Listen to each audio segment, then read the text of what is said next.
শিক্ষা জাতির মেরুদণ্ড। এই কথাটা আমার যেন ঠিক হজম হয় না। থেকে 50 বছর আগে এত ধর্ষণ হতো না, এখন কিন্তু ধর্ষণ হয়।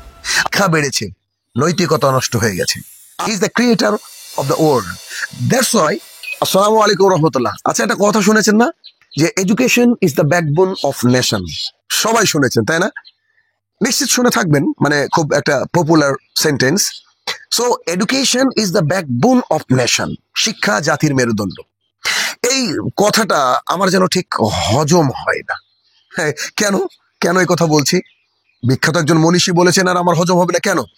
সো আমার হজম না হওয়ার পেছনে কারণ সেটা হচ্ছে, আপনি খেয়াল করুন তো, আপনার এলাকায় এখন যে হারে শিক্ষিত মানুষদের হার বেড়েছে, আজ থেকে 50 বছর আগে কি তাই ছিল? মানে MA পাস, PhD হোল্ডার এমন মানুষ কি আজ থেকে 50 বছর আগে বেশি ছিল নাকি এখন বেশি? সবাই বলবেন হ্যাঁ, ঘরে ঘরে HS পাস করেছে, ঘরে ঘরে গ্রাজুয়েশন কমপ্লিটেড মানুষ আছে, আবার অনেকে PhD করছে, অনেকে বাইরে পড়তে যাচ্ছে। এইটা তো আগে ছিল না। তাহলে তো হিসাবে শিক্ষার হার বেড়েই চলেছে। যদি শিক্ষার হার বেড়েই চলে, তাহলে আজ থেকে 50 বছর আগে এত ধর্ষণ হতো না, এখন কিন্তু ধর্ষণ হয়। আজ থেকে 50 বছর আগে মানুষ এমন পশুত্বের অধিকারী ছিল না, যদিও পশুকে লজ্জা দেওয়া হচ্ছে কথাটা বলে, কিন্তু এখন মানুষ পশুত্বের অধিকারী হয়ে গেছে। আগে মানুষ এত ফাঁকি দিত না, মানুষকে অ্যাবিউজ করতো না, এখন মানুষ করে। আগে মানুষ এত প্রতারণা করতো না, এখন মানুষ প্রতারণা করে। আগেকার ডাক্তাররা ডাক্তার ছিল, এখনকার ডাক্তাররা ডাকাত, মোস্ট অফ দেম, সবাই নয়।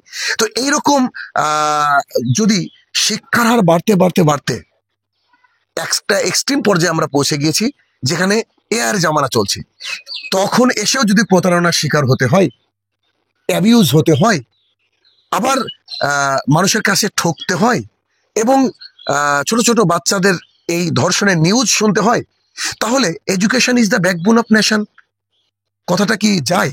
আমার তো মনে হয় যায়। তাহলে বিষয়টা কেমন দাঁড়াচ্ছে? আসলে শব্দটা যদি এমন বলা হতো যে proper education is the backbone of nation, সঠিক শিক্ষা জাতির মেরুদণ্ড, তাহলে মনে হয় পারফেক্ট হতো।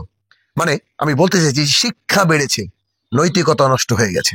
আর যে শিক্ষা মানুষকে নীতিগত দিক শিক্ষা দিতে পারে না, ওটা আমার কাছে অন্তত শিক্ষা নয়। সুতরাং শিক্ষা হোক কোরআন এবং সুন্নাহ কেন্দ্রিক। আমি বলছি না যে আপনি অন্য ধর্মের মানুষ, আপনাকে আমার ধর্মে ফিরে আসতে হবে, এটা আমি বলতে যাচ্ছি না। It's your personal matter. But আমি যেটা বলতে চাইছি সেটা হচ্ছে যে কোরআন এবং সুন্নাহর মধ্যে যে শিক্ষা রয়েছে, পৃথিবীর আর কোথাও এই শিক্ষা নেই। পৃথিবীর সেরা মানবতার ধর্ম এই ইসলাম। কেননা এই ইউনিভার্স তৈরি করেছেন আল্লাহ সুবহানাহু ওয়া তাআলা। He is the creator of the world, that's why তিনি যে বিধান দিবেন এটাই তো পারফেক্ট হওয়া উচিত।